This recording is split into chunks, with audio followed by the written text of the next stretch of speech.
దేవుని యొక్క మహాకృపను బట్టి 6వ నెలలోకి మనం ప్రవేశించాం. 6వ నెలలో కూడా అప్పుడే మొదటి తారీఖు 12 గంటలు అయిపోయింది. మరొక గంటలో మరలా ఈ దినాన్ని కూడా ముగించుకుని మన గృహాలకు మనం వెళ్ళిపోతాం. రాని వారి గురించి పక్కన పెడితే వచ్చిన మనమైన దేవుని యొక్క ఆత్మీయ లక్షణాలను ఏమన్నా తీసుకుని వెళ్తున్నామా, లేక మనమైన ఆకలి వేయించుకోవడానికో అలవాటుగా వస్తున్నామా అన్నది నా నుండి మనందరం ఆలోచించుకోవాల్సిన వారమై ఉన్నాం. సరే, ఏదేమైనప్పటికీ ప్రభు తన వాక్యమును మనతో చెప్పవలసిన బాధ్యత మన తండ్రికి ఉంది. విని అవలంబించకపోవడం మన యొక్క ఇష్టం. చట్టం తన పనిని తాను ఎలా చేసుకుని పోతుందో ఈ దినాలలో దేవుడు కూడా తన పనిని తాను చేసుకుంటూ వెళ్ళిపోతున్నాడు. వాక్యం మాట్లాడుతుంది. దైవజనులను నడిపించి తన ప్రశస్తమైనటువంటి పవిత్రమైన మాటల చేత దేవుడు చెప్పవలసిన విషయాలు చెప్పేస్తున్నాడు. కొందరు వినేవారు ఉంటారు, కొందరు వినవారు ఉంటారు, కొందరు ఆచరించేవారు ఉంటారు, కొందరు ఆచరించని వారు ఉంటారు. అందరూ మంచివారు అనడానికి వీల్లేదు, అలానే అందరూ చెడ్డవారు అనడానికి వీలు కూడా లేదు. ఇక్కడ కూర్చున్న వారు అందరూ వినేవారే అనడానికి అవకాశం లేదు, అలాగని అందరూ వినవారు అనడానికి కూడా మనకి ఎటువంటి అర్హత లేదు. వినడం, వినకపోవడం, ఆచరించకపోవడం మన ఇష్టం. దేవుడు తన యొక్క పరిశుద్ధమైన మాటల చేత మనల్ని రక్షించాలన్న తపనతో ఆయన చెప్పవలసినవి చెప్పుకుంటూ వెళ్ళిపోతున్నాడు. అలాంటి సందర్భంలో మరొక చిన్న సందర్భాన్ని ఈరోజు నేను మీతో పంచుకోవాలని ఆశపడుతున్నాను. దానికంటే ముందుగా వాక్యం యొక్క ప్రాధాన్యతను కొన్ని మాటలు చూపించి ముందుకు వెళ్తాను. సామెతల గ్రంథం 16వ అధ్యాయం. సామెతల గ్రంథము 16వ అధ్యాయము. సామెతల గ్రంథము 16వ అధ్యాయము 20వ వచనంలో దేవుడు చెబుతున్నటువంటి మాటను జ్ఞాపకం చేసుకోండి. ఉపదేశమునకు చెవి ఎక్కువాడు మేలు నొందును అన్నట్టే. దేవుడు ఉపదేశిస్తాడట. సేవకుల ద్వారా ఉపదేశమును తన యొక్క ఆలోచనను తెలియపరుస్తాడు. దానికి చెవి ఎక్కువాడు ఏం పొందుతాడట? మేలు పొందుతాడు. చెవి ఒక్కని వాడు వీడే. సామెతల గ్రంథము 6వ అధ్యాయం. సామెతల గ్రంథము 8వ అధ్యాయము. సామెతల గ్రంథము 8వ అధ్యాయము 34వ వచనంలో కూడా మాట్లాడుతున్నాడు. చూడండి. అనుదినము నా గడప యొద్ద కనిపెట్టుకుని నా ద్వార బంధముల యొద్ద కాచుకుని నా ఉపదేశము వినువారు ధన్యులు అంటారు. ఉపదేశానికి చెవి యొగ్గేవాడు మేలు పొందుతాడు, ఉపదేశమును వినేవాడు ధన్యుడవుతాడు అని చెప్తున్నాడు. అంటే ఉపదేశమును వినేవారము, చెవి యొగ్గేవారము మనం పరీక్షించుకోవాలి. ఏం మేలు పొందుకుంటాం ఉపదేశం వినడం వల్ల? ఏ ధన్యతను మనం పొందుకుంటాం ఉపదేశమును వినటం వలన అంటే ఆ మాటలో కూడా భక్తులు రాస్తున్నాడు. 4వ అధ్యాయం సామెతల గ్రంథం 4వ అధ్యాయం సామెతల గ్రంథము 13వ వచనం. ఉపదేశమును విడిచిపెట్టక దానిని గట్టిగా పట్టుకును, అది నీకు జీవము గనుక దానిని పొంది అంటున్నాడు. ఉపదేశములో దాగి ఉన్న మేలేంటంటే, ఉపదేశములో దాగి ఉన్నటువంటి ధన్యత ఏంటంటే ఉపదేశమట మనకు జీవము అంటున్నాడు. అంటే జీవం ఎక్కడ దాచిపడి ఉందంటే దైవ ఉపదేశములోనే దాచబడి. అందుకే నువ్వు పాటలు పాడుతున్నప్పుడు అంత శ్రద్ధను పెట్టకపోయినా, మిగిలిన సమయాల్లో అంత శ్రద్ధను ఉపయోగించకపోయినా, దేవుడు మాట్లాడుతున్న సమయానికి వచ్చేసరికి ఖచ్చితంగా మనం ఏం చేయాలంటే ఉపదేశానికి చెవి ఒక్కాలి, వినాలి. ఎందుకంటే అందులో మనకేం దాచబడిందట?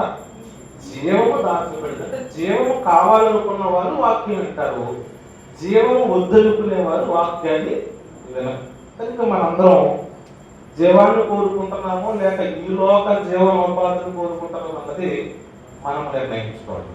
అయితే ఏదేమైనప్పటికీ ఈ మధ్యాహ్న కాల సమయంలో ఒక చిన్న ఉపదేశము మీతో పంచుకోవాలని ఆశపడుతున్నాను. ఏంటంటే మనందరం కూడా పరలోకం వెళ్ళాలని దేవుని దగ్గరకు వచ్చాం. నేనైతే ఎందుకు వచ్చాను?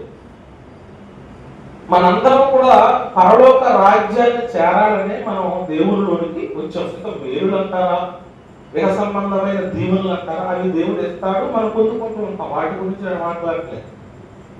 ప్రాముఖ్యమైన కారణం ఏంటంటే ప్రభువుని మనం ఎందుకు నమ్ముకున్నామంటే పరలోకం అనేది ఖచ్చితంగా నేను చేరుకోవాలి, నా కుటుంబముతో నేను చేరుకోవాలి, నా కుటుంబముతో పరలోక రాజ్యంలోకి నేను వెళ్ళాలి. అయితే వ్యక్తిగత జీవితం కోసం మాత్రమే మాట్లాడుతున్నాను. ఏంటంటే పరలోకానికి వెళ్ళాలి అనుకుంటున్నటువంటి నా నుండి మనం అందరము కలిగి ఉండవలసినటువంటి ఒక 4 లక్షణాలను ఈరోజు మీకు చెప్పాలనుకుంటున్నాను. చిన్నవే, పెద్ద విషయాలు చెప్పాలి. కానీ ఈ 4 లక్షణాలను మనం కలిగి ఉంటే నేనంటున్నాను పరలోక రాజ్యానికి ఖచ్చితంగా మనం వెళ్ళే అవకాశమును సంపాదించుకుంటాము. ఒకవేళ ఈ 4 లక్షణాలు మన జీవితాలలో పొదువైతే మాత్రం వాటిని ఖచ్చితంగా మనం సంపాదించుకునే వారిగా ఉండాలని నేను ఆశపడుతున్నాను. ఆ 4 లక్షణాలలో మొదటి లక్షణం ఏంటంటే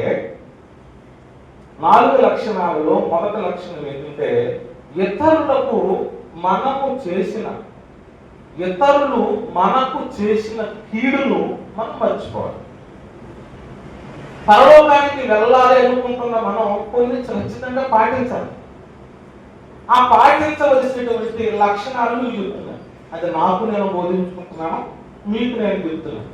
మనందరం పరలోకానికి వెళ్ళాలనుకుంటున్నాం కాబట్టి అందులో మొదటగా నేను చెబుతున్న మాట ఏంటంటే ఇతరులు మనకు చేసిన కీడు మనం ఏం చేయాలి తెలుసా? మరిచిపోవాలి. కానీ దేవుని బిడ్డలు అని పిలువబడుతున్న వారు ఇతరులు మనకు చేసిన కీడును మరిచిపోతామా?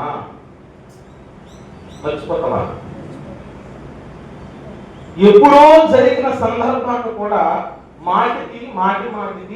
మాటికి ప్రస్తావిస్తూనే ఉంటాం. అవునా కదా? ఇది బైబిల్ ప్రకారము మంచిది కాదు అన్నట్టుగానే కనబడదు. దేవుని బిడ్డలకు ఇతరులు కీడు చేయడం చెప్పట్లేదు. కానీ మన జీవితాల్లో చాలా మంది కీడు చేసిన వారు ఉన్నారు, మనల్ని ఏడిపించిన వారు చాలా మంది ఉన్నారు, మనల్ని అవమానపరిచిన వారు చాలా మంది ఉన్నారు. కానీ దేవుని బిడ్డకి కలిగి ఉండవలసిన లక్షణం ఏంటంటే ఇతరులు మనకు చేసిన కీడుని మనం ఏం చేయాలంటే తెలుసా? మరిచిపోవాలి.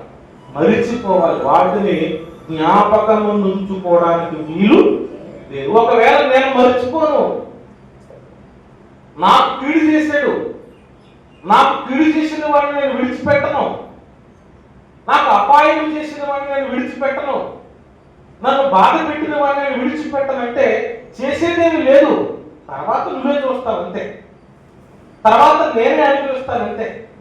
కనుక దేవుని బిడ్డలుగా కొనసాగుతున్న మనమట ఖచ్చితంగా పరలోక యాత్రలో మొట్టమొదట మనం కనపరచవలసినటువంటి ఒక అద్భుతమైన లక్షణం ఏంటంటే ఇతరులు మనకు చేసిన కీడును మనం ఏం చేయాలట?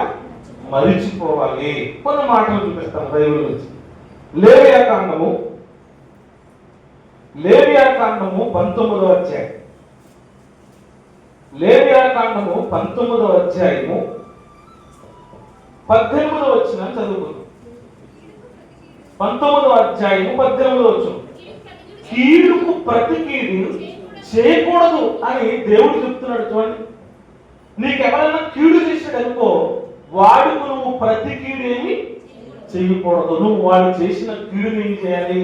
మర్చిపోవాలంతే. మరిచిపోవాలి. నేను మరిచిపోనంటే క్రైస్తవ జీవితానికి అది సరైన మార్గం కాదు. నేను దాచిపెట్టుకుని పగ తీర్చుకుంటానంటే అది దేవుని కుమార్తెగా ఉండవలసిన లక్షణం అది కాదు. దేవుడు ఎంత స్పష్టంగా మాట్లాడుతున్నాడంటే కీడుకు ప్రతి కీడు చేయకూడదు. ఇలా అంటే పర్వాలేదు. మరొక మాట ఏం రాశాడంటే బైబిల్ గ్రంథంలో సామెతల గ్రంథము 20వ అధ్యాయం, సామెతల గ్రంథము 20వ అధ్యాయము 22వ వచనాన్ని చూద్దాం పిల్లలు. కీడుకు ప్రతి కీడు చేసేదని అనుకోవద్దు. కీడుకు ప్రతి కీడు చేయకూడదు కాదు, దాన్ని దాటి మాట్లాడుతున్నాడు సొలొమోను గారు దేవుడు. అసలు కీడుకు ప్రతి కీడు చేసేదను అనుకోవద్దట. అంటే అర్థమైంది. అప్పుడప్పుడు మనం అంటూ ఉంటాం, నా టైము వస్తుంది అనుకుంటాం. నా టైం అనుకుంటున్నావు వేసేస్తాం, దేవుడు ఎంత స్పష్టంగా మాట్లాడుతున్నాడు దేవుని బిడ్డలకు ఉండవలసినటువంటి లక్షణాల గురించి. మనమేమంటాం, మన సమయము ఏదో ఒక రోజు వస్తుంది, ఈ రోజు మనకు కీడు చేసాడు, ఏదో ఒక రోజు నాకు నువ్వు దొరకకుండా ఉండవు. నా టైం వచ్చినప్పుడు నేను చూస్తాను అని నువ్వు అంటావు. కానీ దేవుడు అంటున్నాడు అసలు కీడుకు ప్రతి కీడు చేద్దాం అనుకునే అవకాశం కూడా మనకి ఉండకూడదు అంటాడు. ఎంత మంచి జీవితాన్ని మన నుండి దేవుడు కోరుకుంటున్నాడో ఆలోచించాలి. చేయడానికి కష్టమైనవైనా, పాటించడానికి కష్టమైనవైనా, ఉపదేశానికి చెవియొక్కి ఆ ఉపదేశమును మనం గట్టిగా పట్టుకుంటే ఇందులో ఏం దాగుందో తెలుసా? మనకి జీవము దాగి ఉంది. అంటే జీవము రావాలి అంటే దేవుని ఉపదేశమును ఖచ్చితంగా గట్టిగా పట్టుకోవాలి. మేలు పొందాలంటే, ధన్యులము కావాలంటే ఇతరులు మనకు చేసినటువంటి కీడుని మనం మరిచిపోవాలి. ఎంతగా మరిచిపోవాలంటే కనీసం మనకి కీడు చేసిన వాడికి కీడు చేద్దామనుకోవడం కూడా అనుకోకూడదట. మరింత ముందుకెళ్ళి కొత్త నిబంధనలో దేవుడు మాట్లాడుతున్న మాట్లాడుతుంటే రోమీలకు రాసినటువంటి పత్రిక 12వ అధ్యాయం, రోమీలకు రాసినటువంటి పత్రిక 12వ అధ్యాయము 17వ వచనాన్ని చదువుకుందాం. చెబుతున్నాడు ఇక్కడికి మరలా ఎవరికన్నా చేద్దాం అనుకుంటున్నారేమో అనుకుని ఇక్కడ చెప్తున్నాడు కీడుకు ప్రతి కీడు ఎవరికి చేయకూడదు అంటున్నాడు. ఎవరికి చేయకూడదు అంటే నా ఇంట్లో వాళ్ళు మాత్రం క్షమించేసి బయట వాళ్ళు చేస్తానులే అనడానికి కూడా వీలు లేదట. ఎవరికి నువ్వు కీడుకు ప్రతి కీడు చేయకూడదు అంటే ఈ మాట మన హృదయాలలో ముద్రింపబడాలి. ఒక్క మాటలో చెప్పాలంటే మనకి కీడు చేసిన వాడిని మనం ఏం చేయాలో తెలుసా? మరిచిపోవాలంటే. అంటే చాలా మర్చిపోతూ ఉంటాం మనం. అప్పుడప్పుడు అంటూ ఉంటారు మధ్య మరుపు కూడా మరకే కదట మంచిది, మరుపు కూడా మంచిదేనట. తెలుసా మీకు? అందరూ మరక మంచిది సర్ఫెక్షన్ ఉంది కదా అంటారు. కాదు, మరుపు కూడా మంచిదే. ఎంత మంచిదంటే ఇక్కడ చెప్తున్నాడు కీడుకు ప్రతి కీడు ఎవరికైనా నువ్వు చేయొద్దు. ఎవరికి నువ్వు చేయొద్దు. నీకు కీడు చేస్తే వాళ్ళని మరిచిపో. వారి మీద ఎటువంటి పగను క్రైస్తవ బిడ్డ నువ్వు పెంచుకోవద్దు అంటున్నాడు. ఎందుకు పెంచుకోవద్దు నాయనా? వాడు పుట్టాడు కదా, వాడు నా ఆస్తిని లాగేసుకున్నాడు కదా, నన్ను వాడు ఇబ్బంది పెట్టాడు కదా, నా కుటుంబాన్ని రోడ్డుకి చేశాడు కదా, నన్ను భయంకరంగా హింసించాడు కదా, నాకు భయంకరమైన అవమానాన్ని తీసుకొచ్చాడు కదా, అందరి ముందు నిందల పాలు చేశాడు కదా, నేను ఎలా మర్చిపోతాను? నేను మర్చిపోను అని నువ్వు అంటే దాని గురించి కూడా దేవుడు అంటున్న మాట ఏంటో తెలుసా? సామెతల గ్రంథము 11వ అధ్యాయం, సామెతల గ్రంథము 11వ అధ్యాయము 27వ వచనాన్ని చదువుకుందాం. మేలు చేయగోరువాడు ఉపయుక్తమైన క్రియ చేయును, కీడు చేయగోరు వాడికి కీడే గుడును అంటారు. నీకు కీడు చేశాడు కదా, నువ్వు కీడు చేసావనుకో మరలా నీకు ఏముందట? కీడే అంటారు.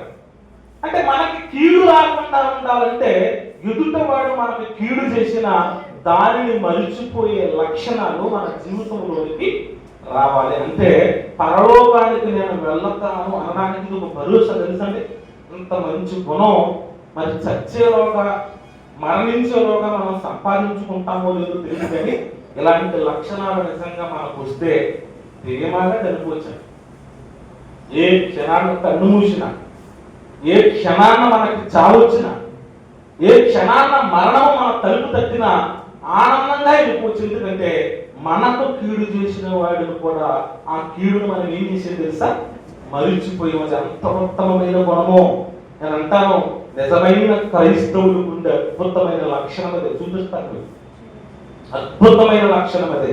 వాళ్ళు కీడు ఎదుటివాడు చేసిన ఆ కీడును వాళ్ళ మనసులో ఉంచుకునే లక్షణము క్రైస్తవ జీవితానికి అది ఎట్టి పరిస్థితుల్లో సంబంధించినది కాదు. అందుకే దేవుడు అంత స్పష్టంగా మాట్లాడుతున్నాను ఈ మధ్యాహ్న కాల సమయంలో. కీడుకు మరలా కీడు చేస్తున్నట్ట మనకి ఏం మూడదు కదా, కీడే మూడు, కీడే మూడు, కీడే మూడు. లోకాసు వార్తలో యేసయ్య కూడా చెప్పిన మాట ఏంటి? లోకాసు వార్త, లోకాగా రాసినటువంటి సువార్త 6వ అధ్యాయం, లోకాగా రాసినటువంటి సువార్త 6వ అధ్యాయం 27వ వచనం చదువుకోండి. చెప్తున్నాడు చూడండి, వినుచున్న మీతో నేను చెప్పినదేమనగా మన శత్రువులను ప్రేమించుడి, మిమ్మును ద్వేషించు వారికి మేలు చేయుడి, కీడు చేయొద్దు. మిమ్మల్ని ద్వేషించేవారంటే మీకు కీడు చేసేవారు. మిమ్ములను ద్వేషించు వారికి మేలు చేయుడి, మిమ్మును శపించు వారిని దీవించుడి, మిమ్మును బాధించు వారి కొరకు ప్రార్థన చేయండి అంటారంతే. మనకు దేవుడు ఇచ్చినటువంటి ఆజ్ఞ, దేవుడు మనకు నేర్పిస్తున్నటువంటి ఒక అద్భుతమైనటువంటి క్రమం. మీ శత్రువులను ప్రేమించాలంట. మన శత్రువుల్ని, మనల్ని ద్వేషించే వారికి మనం ఏం చేయాలట? మేలు చేయాలట. మనల్ని శపించే వారిని మనం ఏం చేయాలట? దీవించాలట. మనల్ని బాధించే వారి కొరకు మనం ఏం చేయాలట? ప్రార్థన చేయాలట. మనల్ని బాధించే వారి కొరకు ప్రార్థన చేస్తావు నువ్వు, వాడికి ఎప్పుడు బాగా వస్తుందని చెప్తావు, అంతే కదా. ఎవరన్నా మనల్ని శపిస్తున్నారనుకోండి, శపించే వారిని నీవు కూడా దీవించబడాలి అంటావు. నువ్వు ఏమంటావు? నీకు కూడా ఏదో ఒక రోజు శాపం నీ ఇంటి మీదకి దిగిపోతాయి, దిగిపోతుంటే. ఎంత మంచి క్రమాన్ని నేర్పిస్తున్నాడు. ఈ మాట అపోస్తులు ఎంత చక్కగా పాటించారు తెలుసా? భక్తులైన వారు ఎంత చక్కగా వాటిని అవలంబించుకున్నారో తెలుసా? నిజంగా ఈ మాటను చదివినప్పుడు దీన్ని నిజంగా మనం చేయగలిగితే, అనగా శపించే వారిని దీవించగలిగితే, బాధించే వారి కొరకు ప్రార్థన చేయగలిగితే, శత్రువుల కొరకు మనం ఎక్కువగా క్షమించగలిగితే, మనల్ని ఇబ్బంది పెడుతున్న వారి కొరకు, మనల్ని హింసిస్తున్న వారి కొరకు, మనం ద్వేషిస్తున్న వారికి మేలు చేయడానికి, కీడు చేయకుండా మనం ముందుకు వెళ్ళగలిగితే ఈ లోకం మనల్ని ఎలా చూస్తుందో తెలుసా? నీకు ఎలా చూస్తుందో తెలుసా? మంచోడు అంటకుండా మంచోడే అంటాడు. లోకము మనకి కీడు చేసిన వాడికి నువ్వు మేలు చేయి, నిన్ను మంచోడు అంటదా? అనదు. నిన్ను శపిస్తున్న వాడిని నువ్వు దీవించు, నిన్ను మంచోడు అంటదా? అనదు. ఏమంటుందట? యేసయ్య మాటను వారు హృదయంలో భద్రపరుచుకుని అపోస్తులు ఈ పనిని ప్రారంభించారు. ప్రారంభించినప్పుడు వారికి జరిగినటువంటి ఒక మంచి సన్మానం ఏంటో చూడండి ఒక్కసారి. కొరింథీయులకు రాసినటువంటి మొదటి పత్రిక, కొరింథీయులకు రాసినటువంటి మొదటి పత్రిక 4వ అధ్యాయం, కొరింథీయులకు రాసినటువంటి మొదటి పత్రిక 4వ అధ్యాయము 12వ వచనం నుంచి చదువుతాం. పని చేసి కష్టపడుతున్నాము. పౌలు గారు చెప్తున్నారు, నిందింపబడి దీవిస్తున్నారట ఆయన. అండ్ అపోస్తులు ఏం చేస్తున్నారట? వాళ్ళ మీదకి నిందలు వస్తా ఉంటే నిందింపబడి నిందిస్తున్న వాళ్ళని ఏం చేస్తున్నారు? వాళ్ళు దీవించుతున్నాము. హింసింపబడి ఓర్చుకుంటామా మనం ఓర్చుకుంటామా? ఓర్చుకోం. హింసింపబడి ఓర్చుకుంటున్నాము, దూషింపబడి బ్రతిమాలుకుంటారట. ఎవరైతే దూషిస్తున్నారో మరలా వాళ్ళ దగ్గరికి వెళ్ళి బ్రతిమాలుతున్నారట. అంటే వీళ్ళని తప్పు చేశారా? వీళ్ళేమన్నా ఆధికారమైన పనులు చేశారా? వీరేమన్నా వాళ్ళకి కీడు చేశారా? కీడేమి చేయలేదు. కానీ దూషింపబడిన వారి దగ్గరికి మరలా వీళ్ళు ఏం చేస్తున్నారట? బతుమాలుకుంటున్నారట. అందును బట్టి వీళ్ళు ఎలా కనబడతారట? లోకమునకు మురికిగాను అందరికి పెంటగాను ఎప్పటి వరకు ఎంచబడి ఉన్నాము. ఇది ఎంత గొప్పగా నువ్వు బ్రతికితే లోకము నేను ఎలా చూద్దట? మురుకోళ్ళ చూద్దట. మురికి ఎవరైనా ఇష్టపడతారా? మురికి మన ప్యాంటు మీద పెడితే ఎప్పుడు ఇంటికి వెళ్దామా, పూజుకుందామా అనుకుంటాం. మన కాళ్ళ కట్టుకుంటే ఎప్పుడు కడుక్కుందామా చూస్తాం. అసలు మురికిని ఎవరు కూడా ఇష్టపడరు. ఏంటి? శపించే వారిని దీవిస్తున్నారట, హింసించే వారిని సన్మానిస్తున్నారట, బాధ పెడుతున్న వారిని దూషిస్తున్న వారికి బతుమాలి మనలో వాక్యం చెబుతున్నారట. ఎంత మంచి పనులు చేస్తామంటే లోకం మాత్రం మీరు ఎలా చూస్తుందట? ఒక మురికిగా చూస్తుందట. సమస్తమును పెంటగా ఎంచుకుని క్రీస్తు కొరకు పరిగెడుతున్నటువంటి పౌరులు ఈ లోకం ఎలా చూస్తుందని తెలుసా? పెంటతో సమానంగా చూస్తుందంట. ఒక్క మాటలో చెప్పాలంటే, ఇతరులు మన పట్ల చేసిన కీడును మనం మరిచిపోతే లోకం ఏదో మనం సన్మానిస్తాదని కాదు, దేవుడు మనల్ని ఖచ్చితంగా జీవములోనికి నడిపిస్తాడు. ఖచ్చితంగా దేవుడు నడిపిస్తాడు. మనం తగ్గించుకుని వాక్యాన్ని బట్టి మనల్ని ఇబ్బంది పెట్టిన వారి దగ్గరికి స్వారీ చెప్పామనుకోండి, ఎంత కాలంగా విరుగుతుందో తెలుసా? నా కాళ్ళు దగ్గరికి ఎక్కడికి వచ్చాడు? నా కాళ్ళు దగ్గరికి వచ్చాడు. దేవుడు ఏం చేశాడు తెలుసా? వాడు నా కాళ్ళు దగ్గరికి వచ్చాడు. అన్నయ్య ఇంకా లోటు చేసేది, ఇంకా మురుగుగా చూడండి, పెంటతో సమానముగా చూడండి. కానీ ఈ కార్యక్రమం ఖచ్చితంగా దేవుని బిడ్డలైన మనందరం ఖచ్చితంగా చేయాలి. ఎందుకు చేయాలంటే, మనము వెళ్ళాలని ప్రయాణం కట్టింది మన యాత్ర ఎక్కడికి తెలుసా? పరలోక రాజ్యంగా. పరలోకానికి వెళ్ళాలంటే మన యేసయ్య మనతో ఏం చెప్పాడు తెలుసా? నీ శత్రువులను ప్రేమిస్తూనే ఉండాలి, నిన్ను దూషించే వారిని దీవిస్తూనే ఉండాలి, నిన్ను బాధ పెడుతున్న వారిని ఖచ్చితంగా వారి కొరకు నువ్వు ప్రార్థన చేస్తూనే ఉండాలి. ఇలా నువ్వు చెయ్యకపోతే నువ్వు ఎన్ని పాటలు పాడినా, ఎన్ని ప్రసంగాలు చేసినా, నువ్వెంత గొప్ప క్రైస్తవ భక్తుడు అయినా భక్తురాలు అయినా, నీ మరణం తర్వాత బహుశా నువ్వు నేను అనుకుంటున్నటువంటి పరలోకానికి వెళ్ళకపోవచ్చుంటున్నాను. కనుక దేవుడు చెబుతున్నాడు మధ్యాహ్న కాల సమయంలో, మొట్టమొదటిగా ఇతరులు మనకు చేసిన కీడు మనం ఏం చేయాలట? మర్చిపోవాలి. ఇంకొక 30 బతుకుతాను,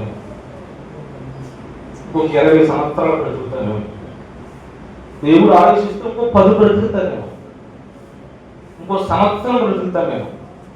ఎప్పటికైనా విడిచిపోయేది కదా ఈ లోకం. ఈ లోకంలో కాస్తంత ఓర్చుకుంటే, కాస్తంత తలదించుకుని వెళ్ళిపోతే, కాస్తంత మౌనముగా నేనే తప్పు చేసినట్లు వెళ్ళిపోతే, తర్వాత నా యేసయ్య ముందు అంతా నాకు మీరే, నా కోసం మేలు దాచబడింది. నన్ను ధన్యులను చేయడానికే నా యేసయ్య లోకానికి వచ్చి నా కొరకు ప్రాణం పెట్టాడు. కనుక ఎంత నా కోసం నేర్పించినటువంటి నా యేసయ్య కొరకు నేను ఖచ్చితంగా బ్రతకాలి. ఒక తీర్మానం మనందరం చేసుకుంటేనే ఈ విషయంలో ముందుకెళ్ళగలం తప్ప, లేకపోతే మనకి కీడు చేసిన వారిని మనం మర్చిపోకుండా పగ పీల్చుకుంటూ వెళ్ళిపోతాం. పగ కలహములు రేపుతూ వెళుతుంది తప్ప పరలోకానికి మనం చేర్చేది. కనుక దేవుని బిడ్డలైన మనము మొట్టమొదటగా పాటించవలసినటువంటి లక్షణం ఏంటంటే, మనకు కీడు చేసిన వారిని మనం ఏం చేయాలి తెలుసా? వారు చేసిన కీడుని మనం మరిచిపోయి సాధ్యమైనంత వరకు వారి కోసం ప్రార్థించాలి, వారికి మేలు చేయాలి. వారు కూడా మనవలే ప్రభు సన్నిధిలో వాడబడాలని కోరుకోవాలి. ఇది మొదటి లక్ష్యం. రెండవది ఏంటంటే, ఇతరులకు మనము చేసిన మేలు మరిచిపోవాలి. ఇతరులు మనకు చేసిన కీడు మరిచిపోవాలి. రెండవది ఏంటంటే, ఇతరులకు మనము చేసిన మేలు మరిచిపోవాలి. చాలా మంది ఎవరైనా కొద్దిగా ఎవరికైనా మేలు చేశారనుకోండి, ఇక తప్ప మామూలుగా ఉంటుందా? అసలు మామూలుగానే ఉంటుంది. ఉదాహరణకి మనుషులను కాస్తంత పక్కన పెడతాం. ఎవరన్నా ఒక సన్నిధికి, దేవుని మందిరానికి మేలు చేశారు. ఏం చేశారు? ఒక 4 ఫ్యాన్లు కొనిచ్చారు కదా, 4 ఫ్యాన్లు కొనిచ్చారు. ఇప్పుడంటే 3 గంటలే. ఇప్పుడు కూడా మీకు తెలిసే మీకు ఒక విషయం, చాలా మంది గుడికి ఫ్యాన్లు కొనుక్కోవాలనుకుంటున్న వారు 4 రెక్కల ఫ్యాన్ల కోసం ఎదుగుతారు. ఇక్కడ ఎవరు లేకపోతే దేవుడి స్తోత్రం. 4 రెక్కల ఫ్యాన్ల కోసం ఎదుగుతారు. ఎందుకు? తనకి 2 పిల్లలట, భార్య ఇప్పుడు 3 ఉన్నాయి, ఇంకొక రెక్క మిస్ అయిపోతుంది. కాబట్టి 3 రెక్కల ఫ్యాన్ కంటే చిన్నట్లు ఏమవుతున్నాయి? 4 రెక్కలు ఉన్నాయి. 4 రెక్కల మీద ఒక ఆయన ఏం చేశాడని తెలుసా? కరెక్ట్గా గుడికి వస్తున్నాడట. ఇలా ఫ్యాన్లు తిరుగుతున్నప్పుడు సడన్ గా తాను ఇచ్చిన ఫ్యాన్ స్విచ్ ఆపాడు. ఎందుకంటే వేస్తున్నాడు? అది ఆగుతుంది. ఆగ్గానే కింద ఏం కనబడతాయి? పేర్లు కనబడతాయి. పేరు అంటే ఈడిచ్చినటువంటి, ఈడు దేవుని మందిరానికి చేసినటువంటి మేలు ఏం చేయడు? మరిచిపోడు. అసలు మరిచిపోడు. కొంతమంది కొన్ని మందిరాలకు తిరిగినప్పుడు శిలాఫలకాలు ఉంటాయి బయట. వాళ్ళ గురించి తప్పుగా మాట్లాడితే నేను క్షమించాలి, తప్పదు. ఆ శిలాఫలకాల మీద బొమ్మ 1,00,000 రూపాయలు ఎవరు ఫలానా. మర్చిపోకూడదు. అవసరమైతే ఆయన కడిగేసుకుంటాడు వర్షం వచ్చి. ఆ పేరు అన్ని కరగడం, ఆ పేరే కరగదు. అంటే దేవుడు ఎంత స్పష్టంగా మనతో మాట్లాడుతున్నాడో మనకు అర్థం కావాలి. ఒకటి, ఇతరులు మనకు చేసిన కీడు మర్చిపోవాలి. రెండవది, మనం ఇతరులకు చేసినటువంటి మేలు కూడా మర్చిపోవాలి. చాలా చేసేసినప్పటికే పౌలు గారు అన్ని చేసేసిన వాడు ఏమంటున్నాడు తెలుసా? నేను వెనకున్నవి మరిచి ముందున్న వాటి కొరకు వెళ్ళిపోతున్నాను. అసలు నేను చేసిన పనే కాదు అంటున్నాడు. ఆయన కట్టిన సంఘాలు మనం కట్టగలమా? ఆయన మార్చినటువంటి విశ్వాసుల సంఖ్యను మనం చూపించగలమా? ప్రభువును ఆయన నిలబెట్టగలిగినటువంటి భక్తి జీవితాన్ని మనం చూపించగలమా? అంత పని చేసిన వాడు అంటున్నాడు, వెనకున్నవి మరిచి ముందున్న వాటి కొరకు నేను ఏమైపోతుందో తెలుసా? వెనకాల చాలా చేశాడు దేవుని కోసం, ఆయన చాలా పనులు జరిగించాడు దేవుని కోసం ఆయన. కానీ ఆటన్నిటిని మర్చిపోయి నేను ఇంకా చేయవలసింది చాలా చాలా చాలా ఉంది అన్న భావన కలగాల తప్ప, మనకు చేసిన వాటినే గుర్తుంచుకుని ఆ మేలునే పదే పదే పదే పదే పచ్చాలని చెప్పుకుంటామంటే నువ్వు డాండుకుడు తప్ప దేవుని కొరకు పని చేయాలన్న ఉద్దేశంతో దేవునికి ఇచ్చిన వాడికి ఇచ్చిన దానికి కాదు. అందుకే ఎప్పుడు కూడా జ్ఞాపకం ఉంచుకోవాల్సిన విషయం ఏంటంటే, ఇతరులకు మనము మేలు చేసామనుకోండి, ఆ మేలు మనం ఏం చేయాలి తెలుసా? మరిచిపోవడం. అలా మరిచిపోయిన భక్తులు చూపిస్తాను త్వరగా. మత్తయి సువార్త 25వ అధ్యాయం. మత్తయి గారు రాసినటువంటి సువార్త 25వ అధ్యాయము 34వ వచనం చదువుకుంటూ వస్తాం. అప్పుడు రాజు తన కుడివైపు ఉన్న వారిని చూసి, గొర్రెలను చూసి అంటున్నాడు, తీర్పులో గురించి మాట్లాడుతున్నాడు. నా తండ్రి చేత ఆశీర్వదింపబడిన వారులారా, లోకము పుట్టినది మొదలుకొని మీ కొరకు సిద్ధపడిసినటువంటి రాజ్యమును స్వతంత్రించుకోండి. మీ కొరకే అంటున్నాడు. ఎవరిని? కుడివైపున ఉన్నటువంటి గొర్రెల కొరకు. ఎందుకు? వీరి కోసమే రాజ్యాన్ని సిద్ధపడి చేసేట కింద మాట్లాడతారు. నేను ఆకలి కొంటిని, మీరు నాకు భోజనం పెట్టారు. దప్పి కొంటిని, నాకు దాహం ఇచ్చిందని, పరదేశిన ఇంటిని, నన్ను చేర్చుకుంటుంది, దిగంబరిగా ఇంటిని, నాకు బట్టలు ఇచ్చింది, రోగిగా ఇంటిని, నన్ను చూడవచ్చింది, శరసాలలో ఉంటుంది, నా యొక్కకు వచ్చిందని చెప్పాను. నేను రోగిగా ఉన్నాను, మీరు వచ్చారు. నాకు బట్టలు లేవు, మీరు బట్టలు ఇచ్చారు. నాకు ఆహారం లేదు, మీరు ఆహారం ఇచ్చారు. దప్పికతో ఉన్నాను, నా దప్పిక తీర్చారంట ఉంటే ఆ నీతిమంతులు అందరూ అంటున్నారు. నీతిమంతులు అందరూ ఏమంటారు తెలుసా? అందుకు నీతిమంతులు, ప్రభువా, ఎప్పుడు నీవు ఆకలి ఉండుట చూసి నీకు ఆహారం ఇచ్చాము, నీవు దప్పుకొని ఉండుట చూసి దాహం ఇచ్చాము, ఎప్పుడు పరదేశమైనట్టు చూసి నిన్ను చేర్చుకుంటువి, ఎప్పుడు నువ్వు దిగంబరమైనట్టు చూసి బట్టలు ఇచ్చినవి, ఎప్పుడు నువ్వు రోగిమైనట్టు చూసి శరసాలలో ఉంటే నన్ను చూసి నీ వద్దకు వచ్చిందని ఆయనను ఆయన చేసిన మేలును మర్చిపోయి చూడండి. నీతిమంతులు చేసిన మేలును ఏం చేసుకోరు తెలుసా? గుర్తించుకోరు, మర్చిపోతారు. వీళ్ళు ఆహారం పెట్టారట, వీళ్ళ కోసం సాక్ష్యం ఎవరిస్తున్నారు? స్వయాన దేవుడు సాక్ష్యం ఇస్తున్నాడు. నాకు వస్త్రం ఇచ్చారు మీరు, నాకు ఆహారం పెట్టారు మీరు, నేను రోగిగా ఉంటే నన్ను బాగు చేశారు, శరసాలలో ఉంటే నేను పరామర్శించడానికి వచ్చారు, నాకు ఎన్నో మీరు చేశారంట ఉంటే నీతిమంతులు అంటున్నారు, ప్రభు మేము ఇప్పుడు చేశామంటే వారు చేసిన మీరు వారే మర్చిపోయారు. అక్కడ దేవుడు అంటున్నాడు, మిక్కిలి సహోదరులైన వారికి మీరు చేస్తే నాకు, అంటే ఎంతో మందికి చేసేది కానీ ఎప్పుడు కూడా అపోస్తలులు అంతమందికి మేము మేలు చేశాం అని ఎప్పుడు కూడా డబ్బా కొట్టుకోలేదు కదా. మరి ఏం విషయం తెలుసా? వారు చేసిన మేలును మరిచిపోయారు. ఇతరులకు మనం చేసిన మేలు ఏం చేయాలి తెలుసా? మరిచిపోవాలి. ఎందుకంటే నువ్వు మేలు చేయడానికే పిలువబడ్డావు, మేలు చేయడానికి కాదు. పిలువబడితే మేలు చేయడానికి అయినప్పుడు చేసిన మేలు కొరకు మనం పదే మనం చెప్పుకోవాల్సిన అవసరం లేదు. మనం పరలోకానికి వెళ్ళడానికి ప్రయాణం కడతాం. అందుకే ఇక 4 విషయాలు చెప్తాను. ఒకటి, ఇతరులు మనకు చేసిన కీడును మనము మరిచిపోవాలి. 2, ఇతరులకు మనము చేసినటువంటి మేలును కూడా మనం ఏం చేయాలి? మరిచిపోవాలి. మరొక 2, జ్ఞాపకం ఉంచుకోవలసినవి ఒక 2 మీతో మాట్లాడాలి. జ్ఞాపకం ఉంచుకోవలసినవి ఏంటి? జ్ఞాపకం ఉంచుకోవలసినవి అంటే ఇతరులకు మనము చేసిన కీడు జ్ఞాపకం ఉంచుకోవాలి. తెలుసండి, మనం జ్ఞాపకం ఉంచుకోవలసినవి ఉంచుకోం. వారు కీడు చేశాడు కదా, నా కీడుని జ్ఞాపకం చేసుకుంటున్నాం. కానీ దేవుడు ఏమన్నాడు? కీడును మర్చిపోవాలి.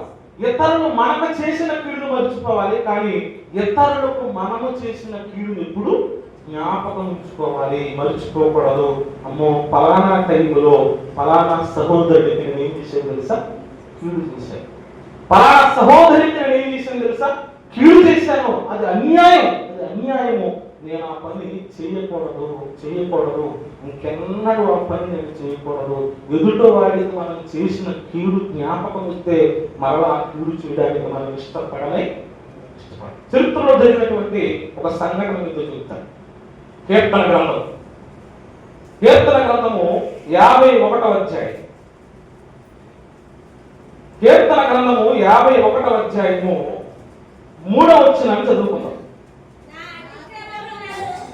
ఇక్కడ దావీదు గారు మాట్లాడుతూ, నా అతిక్రమములు నాకు తెలిసే ఉన్నవి, నా పాపములు ఎల్లప్పుడూ నా ఎదుట ఎల్లప్పుడూ ఏం పెట్టుకున్నాడట? అంటే దావీదు చేసినటువంటి కీడుని ఎల్లప్పుడూ జ్ఞాపకం చేసుకుంటూ ఉండేవాడు. ఎల్లప్పుడూ. అసలు మనం ఎదుటవాడికి కీడు చేసిన అసలు గుర్తుపెట్టుకోం. ఎదుటవాడు మనక చేసిన కీడులే గుర్తుపెట్టు. క్రైస్తవ జీవితం పతనం అయిపోవడానికి గల కారణం ఇదే. నీతిమంతులు వర్ధిల్లడానికి మనం వర్ధిల్లకపోవడానికి, నీతిమంతులు పరలోక మార్గము గుండగా పరదేశికి చేరుకోవడానికి, మనం పరలోకం వెళతామో లేదో అన్న అనుమానాలతో ఇంకా బ్రతకడానికి కారణాలే. దావీదు చేసిన పాపము ఎల్లప్పుడూ తన ఎదుట పెట్టుకునేవాట. ఏం చేశాడు దావీదు పాపం అంటే? ఒక మంచి మాట 14వ వచనంలో దావీదు దేవుడికి చెబుతున్నటువంటి 14వ వచనం, దేవా, నా రక్షణకర్తయగు దేవా, రక్తాపరాధము నుండి నన్ను, రక్తాపరాధము చేసినట్ట దావీదు. ఒకరి రక్తాన్ని అన్యాయంగా కార్చాడట. ఆయన ఎవరో మనకు తెలియని వారేమి కాదు. దావీదు దగ్గర మహా యోధులు ఉండేవారు. సుమారు 294 మంది యోధులు ఉండేవారు. ఆ యోధులలో యోధుడే ఎవరో తెలుసా? ఊరియా. అంటే ఊరియా చాలా నమ్మకస్తుడు, చాలా మంచివాడు. అలాంటి మంచివాడిని కేవలం ఈయన చేసినటువంటి పాపమును కప్పుకోవడానికి ఒక రక్తాపరాధం చేసి ఊరియాను తన చావు లేకనే తన చేతే పంపించి యుద్ధములో ముందు వరుసలో పెట్టి దావీదు ఊరియాను చంపించేశాడు. తెలుసా? ఆ చంపించేసినటువంటి పాపము దావీదు చనిపోయేంత వరకు మరిచిపోలేదు. ఎల్లప్పుడు ముందు పెట్టుకున్నాడు. ఎల్లప్పుడు నేను అన్యాయంగా ఒకరిని చంపాను, నేను అన్యాయంగా నమ్మకస్తుని చంపేశాను, భార్య దగ్గరకు కూడా వెళ్ళను అని ఒక అద్భుతమైనటువంటి నీతివంతుని చంపేశాను. యుద్ధము ఇంత ముమ్మరంగా ఉన్నప్పుడు, సైనికులు రాజు యుద్ధము కోసం ఆలోచన కలిగి ఉన్నప్పుడు, నేనండి భార్య దగ్గర పడడం కరెక్ట్ కాదని చెప్పి భార్య సుఖాన్ని కూడా పక్కన పెట్టి దేవుని నీతి కొరకు బ్రతుకుతున్నటువంటి ఒక నమ్మకస్తుని నేను చంపేశానన్న బాధ దావీదుని కడవరకు ఏం చేసిందట? వెంటాడుతుంది. అందుకే రాజుల మొదటి గ్రంథం ఒక మాట రాయబడుతుంటే, రాజుల మొదటి గ్రంథము 15వ అధ్యాయం, రాజుల మొదటి గ్రంథము 15వ అధ్యాయము 4వ వచనం చదువుతాం. రాజుల మొదటి గ్రంథము 15వ అధ్యాయము ఒక్కరే చదవమ్మా. దావీదు హిత్తీయుడైన ఊరియా సంగతి యందు తప్ప తన జీవిత దినములన్నీ యెహోవా దృష్టికి యథార్థముగా నడుచుకున్నాడు. ఆ ఒక్క తప్పే చేశాడట. ఆ ఒక్క తప్పిని తన ముందు పెట్టుకునేవాడు దావీదు. అయ్యో, నేను కీడు చేశాను, ఇంకెప్పుడు నా జీవితంలో పరులకు నేను కీడు చేయకూడదు, నేను పరులకు కీడు చేయకూడదు. ఇప్పుడు కూడా విశ్వాస యాత్రలో దేవుని బిడ్డలుగా బ్రతుకుతున్న మనం ఎవరికన్నా కీడు చేసామనుకోండి, దాన్ని మరుచుకోకూడదు. ఎందుకంటే ఆ కీడు మళ్ళీ ఎప్పుడు చేయడానికి ఇష్టపడనే. నిజంగా అంటే ఆలోచన మనకు కలిగితే చాలా బాగుంటాం. మరి ఎంతవరకు మీ హృదయానికి వాక్యము వెళ్తుందో నాకు తెలియదు. నా హృదయాన్ని కదిలించినదే నేను మీతో చెప్తున్నాను. ఒకటి, ఖచ్చితంగా దేవుని బిడ్డలుగా మనం ఇతరులు మన పట్ల చేసిన కీడును మరిచిపోవాలి. నువ్వు జ్ఞాపకం ఉంచుకుంటే నీ ఇష్టం.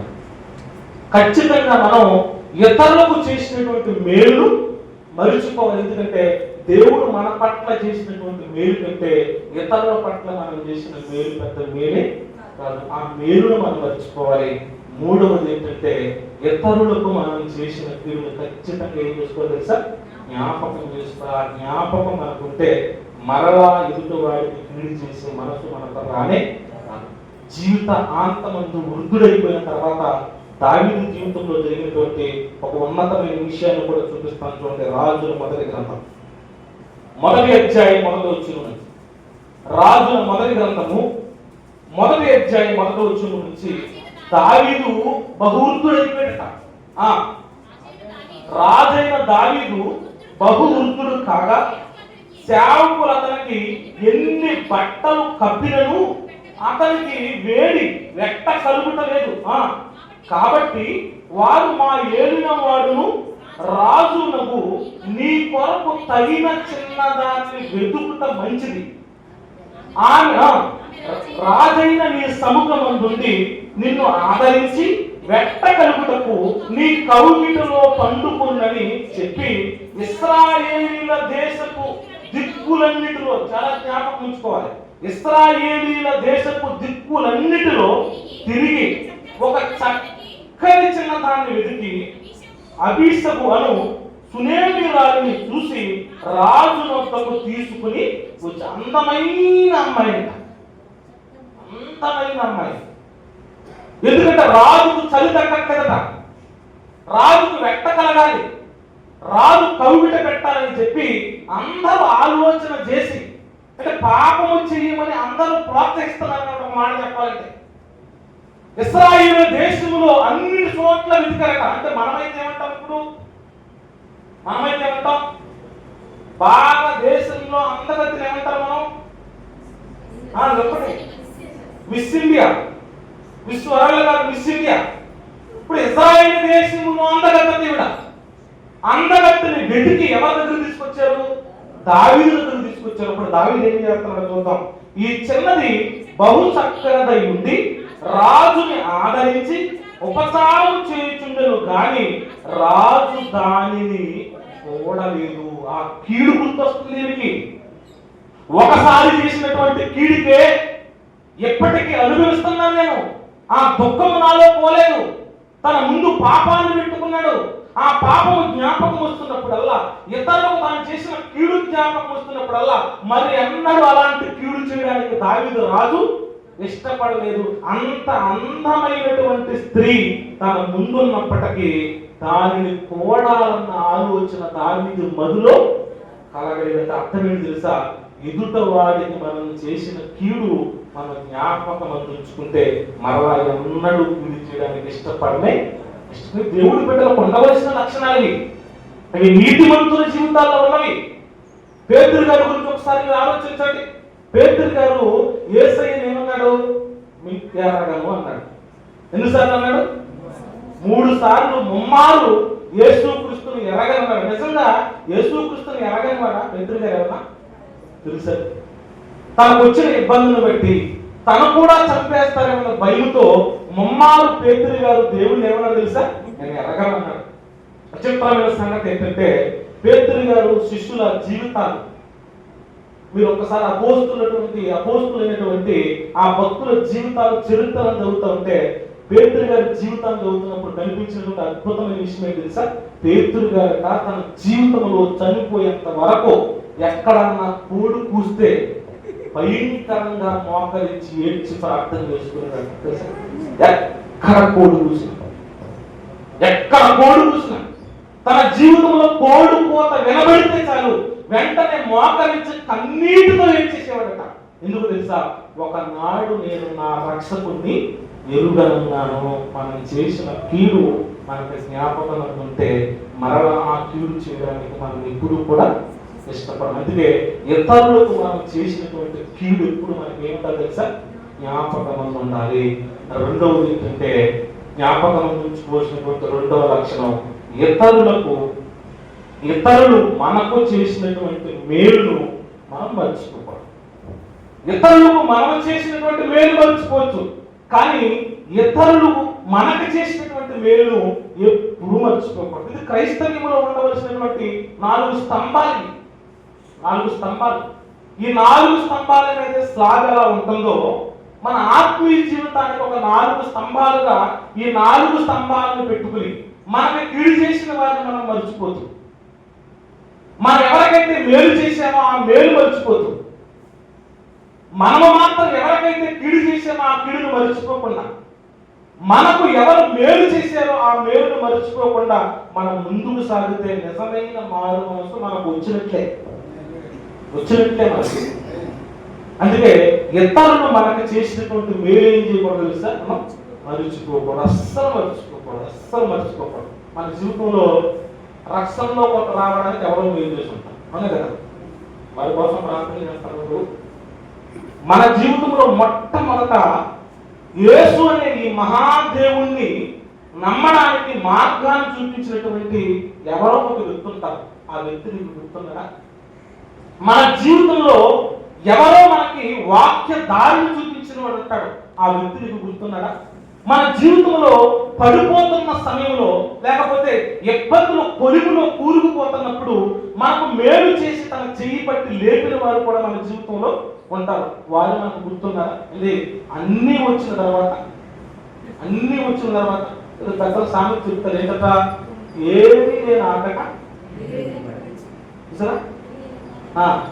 అన్నీ ఉన్నవాడు అనుగమడు ఉంటాడు. అన్నీ ఉన్నప్పుడు మనం ఆదుకున్నవాడు ఈ రోజు మధ్యలో కొంతమంది కొన్ని వస్తాయి. ఆ రాగానే వాళ్ళు ఎలా పడతారట? ఎగిరి అంటే ఒక్క మాటలో చెప్పాలంటే, మేలు చేసిన వారిని మరిచిపోయి నాకు నేను కానీ అలా మాటలు చూస్తున్నప్పుడు బైబిల్లో ఎంత ఆశ్చర్యమైందో ఒకే ఒక సందర్భాన్ని చూపిస్తాను. దావీదు యోనాతాను జీవితం అందరికీ తెలిసింది. అంటే ఈ యోనాతాను ఎవరు అనుకుంటున్నారు? రాజుకుడు, సౌలు రాజు కొడుకు యోనాతాను. అంటే ఒక్క మాటలో చెప్పాలంటే సౌలు తర్వాత రాజవ్వలసినటువంటి రాజకుమారుడు ఎవరు? యోనాతాను. అలాంటి యోనాతాను దావీదును చాలా ఇష్టంగా చూస్తున్నట్ట. దావీదు అంటాడు, నీ ప్రేమ ఎంత గొప్పదంటే యోనాతాను, స్త్రీ చూపించు ప్రేమ కంటే అధికమైనది అంటాడు. అసలు సృష్టిలో 2 ప్రేమలు గొప్పవి. ఏంటవి? ఒకటి దేవుని ప్రేమ గొప్పది. దేవుని ప్రేమ తర్వాత ఇంకెవరిదైనా చూపించాలంటే ఎవరు చూపిస్తాం? మనం స్త్రీ ప్రేమే చూపిస్తాం, అవునే కదా? స్త్రీగా అమ్మ ప్రేమ గొప్పగా ఉంటది, స్త్రీగా చెల్లి ప్రేమ గొప్పగా ఉంటది, స్త్రీగా అక్క ప్రేమ గొప్పగా ఉంటది.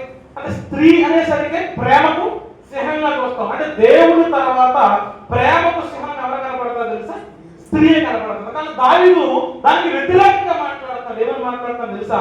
నీవు నా పట్ల చూపించినటువంటి ప్రేమ ఎంత గొప్పదంటే, ఎంత అధికమైనదంటే, స్త్రీలు చూపించిన ప్రేమ కంటే అధికమైనది. నిజంగానే అధికమైనది. ఒక మాటలో చెప్పాలి మీకు, దావీదు తర్వాత రాజవడానికి దేవుడు నిర్ణయించాడన్న విషయం యోనాతానుకి తెలుసు కూడా. ఇదేంటి?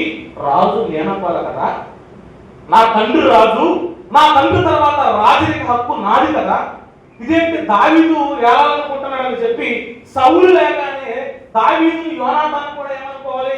చంపాలనుకోవాలి. కానీ సౌలు తన తండ్రి యోనాతాను తండ్రి దావీదును చంపాలనుకుంటే దావీదును మాత్రం యోనాతాను ఏం చేసుకుంటాడు తెలుసా?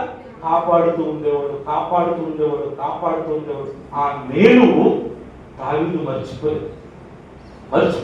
దావీదు రాజు అయిపోయాడు, మంచి రాజుగా యుద్ధాలలో బిజీ అయిపోయిన కాలం. ఒక మాటలో చెప్పాలంటే ఇశ్రాయేలు రాజ్య స్థాపనకై, విస్తరణకై, క్షమించండి, రాజ్య విస్తరణ కోసం విపరీతమైన యుద్ధాలు జరిగిస్తున్నటువంటి కాలం అది.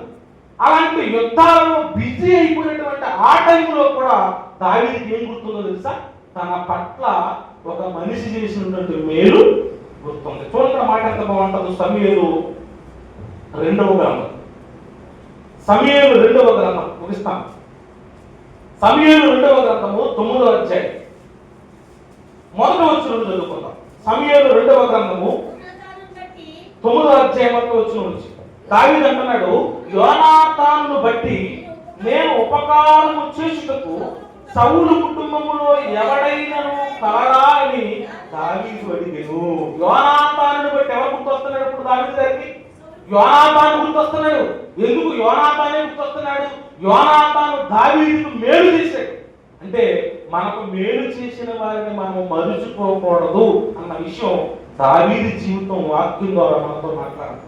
నేను యోనాతానుని బట్టి మేలు చేయడానికి సౌలు కుటుంబంలో ఎవరైనా ఉన్నారా అని అంటే ఒక రోజు అంటున్నారు, ఏం తెలుసా? ఒక ఆయన ఉన్నాడు, యోనాతాను కుమారుడు, అతని పేరు మెఫీబోషెతు. ఇతను 2 కాళ్ళు పనిచేయవు, కుంటుపడుతున్నాం అనగానే వెంటనే పిలిపించని చెప్పి పిలిపించాడు. వెంటనే 7వ వచనం చదివేద్దాం. 7వ వచనం.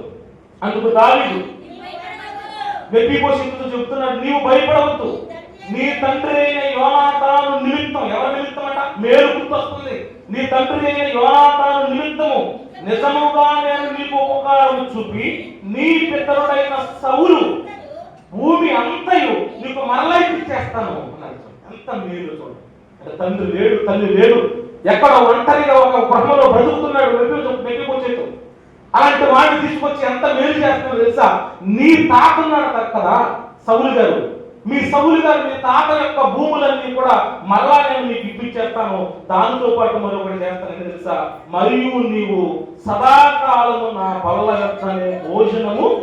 ఏంటి పళ్ళ యొక్క భోజనం ఎవరు చేస్తారండి? మీ కుమారుడు